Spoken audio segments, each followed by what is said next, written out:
नमस्कार दोस्तों, आप सभी का स्वागत है साध्य पीएससी एकेडमी में।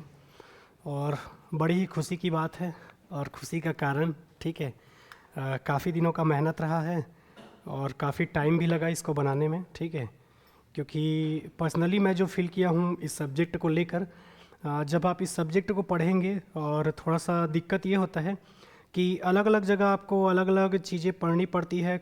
कोई टॉपिक कहीं पर और अच्छा दिया है, कोई टॉपिक कहीं पर और अच्छा दिया हुआ है।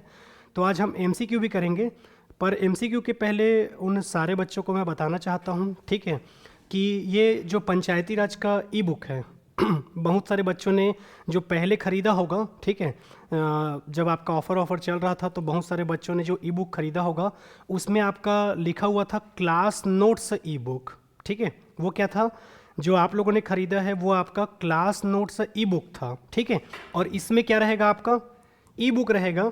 इस ई बुक की खासियत क्या रहेगी, तो इस ई बुक में आपके हर एक टॉपिक के साथ मैंने टॉपिक के जस्ट बाद क्या दिया हुआ है, आपको प्रश्न दिया हुआ है। ठीक है, पहले जो आपने परचेस किया होगा या लिया होगा वो क्या था, आपका केवल और केवल क्या था उसमें, आपका ई बुक क्लास नोट्स था। जैसे कि आपको क्लास में जो नोट्स दिया जाता है वो था, पर इस ई बुक में क्या रहेगा, हर एक टॉपिक के बाद आपका एमसीक्यू दिया गया है। ठीक है, और चाहता तो मैं इसमें 1000, 2000, 3000, 4000 प्रश्न भी डलवा देता, पर मैंने इसमें केवल और केवल सेलेक्टेड आपके 350 एमसीक्यू डलवाए हैं। और यकीन मानिए वो 350 एमसीक्यू करने के बाद आप चाहे सीजीपीएससी के एग्ज़ाम में बैठो, सीजी व्यापम के एग्ज़ाम में बैठो, सीजी टेट पेपर 2 शिक्षक भर्ती, सहायक शिक्षक भर्ती, व्यापम का कोई भी एग्ज़ाम, चाहे सहायक ग्रेड 3 हो, आमीन पटवारी हो, कोई भी एग्ज़ाम में यदि आप बैठते हैं तो वो सारे एग्ज़ाम के लिए फुलफिल रहेगा। ठीक है, इवन कि एडीओ जैसे भारी भरकम आपके जो एग्ज़ाम होते हैं जहाँ पर पंचायती राज का अच्छा खासा वेटेज रहता है, वहाँ पर भी ये ई बुक काम करेगा। तो हर एक टॉपिक के बाद मैंने 10 प्रश्न दिया हुआ है और वो 10 प्रश्न आपका सेलेक्टेड है। ठीक है, ऐसा नहीं है कि कोई भी प्रश्न उठा के आपके ई बुक में डाल दिया गया है, ऐसा नहीं है। ऑलरेडी मैंने वो सारे प्रश्न अटेंड किए हैं। ठीक है, बहुत सारे पेपर का एनालिसिस किया है, उसके बाद आपका ये क्वेश्चन डला हुआ है। तो बिल्कुल जितने भी बच्चे हैं जो स्पेशली आपके शिक्षक भर्ती की तैयारी कर रहे हैं, सीजी टेट पेपर 2 की तैयारी कर रहे हैं, सहायक शिक्षक की तैयारी कर रहे हैं, आमीन पटवारी, सहायक ग्रेड 3, व्यापम का कोई भी एग्ज़ाम और सीजीपीएससी के कोई भी एग्ज़ाम की यदि आप तैयारी कर रहे हैं, तो ये ई बुक अब आपको साध्य पीएससी एकेडमी के मोबाइल एप्लीकेशन पर मिलेगा। पर ध्यान रखना है, ये कल से मिलेगा आपको। ठीक है, कल यानी कि दिनांक कौन सा है, कल डेट क्या है आपका, 14 नवंबर। और 14 नवंबर को हम क्या मनाते हैं, बताइए ऑनलाइन। 14 नवंबर को क्या मनाते हो, बाल दिवस मनाते हो ना। ठीक है, तो बाल दिवस के अवसर पर मैं अपने बालकों के लिए, अर्थात मुझसे पढ़ने वाले विद्यार्थी, चाहे वो बालक हो चाहे बालिका हो, उन सब के लिए ये रहेगा। कल चूँकि आपका बाल दिवस है, ठीक है, तो बाल दिवस के इस अवसर पर हम क्या करेंगे, जो प्राइज़ आपका पहले 299 रुपये रखा गया था, ठीक है, पहले ये तय हुआ था कि इसका प्राइस कितना रहेगा, 299 रहेगा, पर कल चूँकि बाल दिवस है इसीलिए इसका प्राइस केवल और केवल रखा गया है आपका 128 रुपीज़। ठीक है, तो बिल्कुल इसमें हर एक टॉपिक के साथ आपको एमसीक्यू मिलेगा। उसके बाद आखिरी में मैंने और बहुत सारे एमसीक्यू डाला हुआ है। मैं बिल्कुल भी झूठ बोल के आपके साथ डील नहीं करूंगा, स्पष्ट बता रहा हूं कि मैंने सेलेक्टेड केवल और केवल 300 एमसीक्यू दिए हैं। और इस 300 एमसीक्यू करने के बाद आप किसी भी एग्ज़ाम में बैठेंगे तो बिल्कुल वहाँ से आपसे प्रश्न बनेगा। ठीक है, आप लोगों को लग रहा होगा कि सर 300 प्रश्न कम हो जाएगा, बिल्कुल नहीं होगा। ठीक है, आप इसका स्टैंडर्ड देखेंगे तो आपको ऑलरेडी पता चल जाएगा।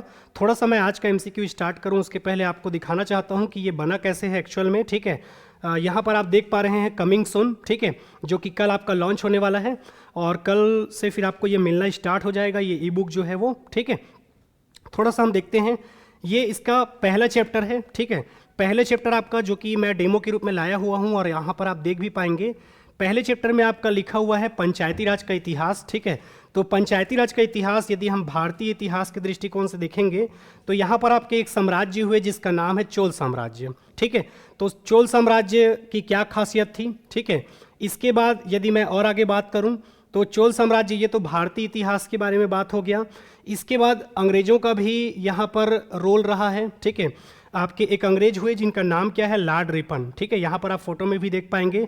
तो कहीं ना कहीं जो 1882 के समय की बात है, इसमें भी स्थानीय स्वशासन से संबंधित आपका प्रस्ताव देने में लॉर्ड रिपन का एक महत्वपूर्ण योगदान रहा है। ये है आपका। ठीक है, सारी चीज़ों को मैंने समाहित किया है ताकि आपको कोई भी और सोर्स से पढ़ने की आवश्यकता ना पड़े। ठीक है, यहाँ पर मैंने वर्तमान का डाटा भी डाला हुआ है। ठीक है, कि वर्तमान के डाटा के हिसाब से कितने कितने आपके क्या क्या हैं। ठीक है, इसके अलावा यहाँ पर जो व्यापम का पैटर्न का क्वेश्चन आजकल पूछा जा रहा है। ठीक है, ऐसी पैटर्न में आता है ना क्वेश्चन, देखो आजकल व्यापम में, तो व्यापम के पैटर्न के हिसाब से मैंने इसमें क्वेश्चन भी डाला हुआ है। क्वेश्चन नंबर पहला पढ़िए, भारतीय इतिहास के दृष्टिकोण से कौन से साम्राज्य ने पंचायती राज लागू किया था? ऑप्शन ए मुगल साम्राज्य ने, बी गुप्त साम्राज्य ने, सी आपके चोल साम्राज्य ने, और डी आपके मौर्य साम्राज्य ने। ठीक है, तो काफ़ी मुझे लंबा टाइम लगा है इस ई बुक को बनाने में, क्योंकि ऐसे ही कुछ अच्छे अच्छे प्रश्नों का संकलन मैंने इसमें किया है। ठीक है, और व्यापम के जो पैटर्न अभी आ रहा है आप सब ने देखा ही है, तो व्यापम के नए पैटर्न के आधार पर ही इसमें मैंने प्रश्नों का संकलन किया है। ठीक है, तो बिल्कुल ये मोर देन सफिशियंट रहेगा आपके लिए। काफ़ी अच्छा ये ई बुक है, एक बार आप लोग देखेंगे तो आप लोगों को भी पता चलेगा। एज अ डेमो पीस मैंने चैप्टर 1 का आपके लिए लाया हुआ है, तो इसका आंसर क्या हो जाएगा बताइए। ठीक है, अभी हमने देखा था भारतीय इतिहास के दृष्टिकोण से यदि बात करोगे तो कौन सा साम्राज्य हो जाएगा जी, आपका चोल साम्राज्य। दूसरे क्वेश्चन की ओर हम बढ़ते हैं। दूसरा क्वेश्चन क्या है, अंग्रेजी शासन काल में किस स्थानीय स्वशासन का जनक कहा जाता है?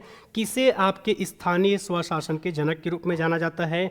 Option A Lord Dalhousie, B आपका लॉर्ड रिपन, सी आपका लॉर्ड विलियम बेंटिंग, और चौथा ऑप्शन आपका जो दिया गया है इस प्रश्न में वो है आपका लॉर्ड विलियमसन। ऑप्शन ए क्या ए और बी केवल बी, सी ऑप्शन में ए बी और सी, और डी में केवल आपका सी। ठीक है, हालांकि यहाँ पर थोड़ा सा लीक हो गया है। ठीक है, क्योंकि ऊपर आपके प्रश्न है, उसके बाद नीचे क्या डाला हुआ है, आपका आंसर भी डाला हुआ है। ठीक है, इधर उधर खोजने की आवश्यकता नहीं है। तो ये 1882 की बात है, जब आपके स्थानीय स्वशासन के जनक के रूप में हम किसे जानते हैं, लॉर्ड रिपन को। ठीक है, मैंने अक्सर बताया भी है, जब भी आप कोई नया काम करते हो या कोई नया घर बनाते हो तो क्या काटते हो, वहाँ पर रिबन काटते हो कि नहीं काटते। ठीक है, तो रिबन से क्या याद रखना है आपको, रिपन। तो ये कुछ अच्छे अच्छे प्रश्नों का संकलन आपका इसमें दिया हुआ है। ठीक है, तो बिल्कुल ये आपके लिए काम का साबित होगा। इसके अलावा एक बेहतरीन प्रश्न जो कि आने वाले टाइम पे आपके CGPSC और CG व्यापम में ये प्रश्न दिखाई दे सकता है, पंचायती राज पहली बार कहाँ पर लाने का प्रयास किया गया था? ठीक है, जब देश पहली बार आज़ाद हुआ था और हमारे देश के प्रथम प्रधानमंत्री थे कौन, आपके पंडित जवाहरलाल नेहरू, तो वो अलग अलग स्तर पर आपका क्या करते थे। ठीक है, क्लियर विजिबल नहीं है, बाकी को तो दिख रहा है। एक बार वर्षा जी आप अपना क्वालिटी बढ़ा के देखिएगा। ठीक है, अगला क्वेश्चन ये भी आप देख सकते हैं। ठीक है, तो बिल्कुल ये ई बुक का एक छोटा सा डेमो पीस था, कल मैं इसको लॉन्च करने वाला हूँ, क्योंकि कल क्या है आपका बाल दिवस, और बाल दिवस की इस अवसर पर पहले इसका प्राइस कितना रुपये रखा गया था, 299 रुपये इसका प्रयास किया गया था रखने का। ठीक है, पर चूंकि कल बाल दिवस है तो ये वाला जो ई बुक है ये केवल और केवल आपको किस में मिलेगा, मात्र और मात्र 128 रुपये में मिलेगा। हर एक टॉपिक के बाद मैंने MCQ डाला है, और आखिरी जब पूरा चैप्टर खत्म हो जाएगा पंचायती राज का, उसके बाद मैंने और सेलेक्टेड आपके MCQ डाले हुए हैं। ठीक है, तो बिल्कुल आप इस ई बुक के माध्यम से जुड़ सकते हैं और एक अपना एक्सपीरियंस साझा करिएगा। कल से आपको मिल जाएगा, तो बिल्कुल आप सभी रेडी रहिएगा। ठीक है, चलिए, थैंक यू।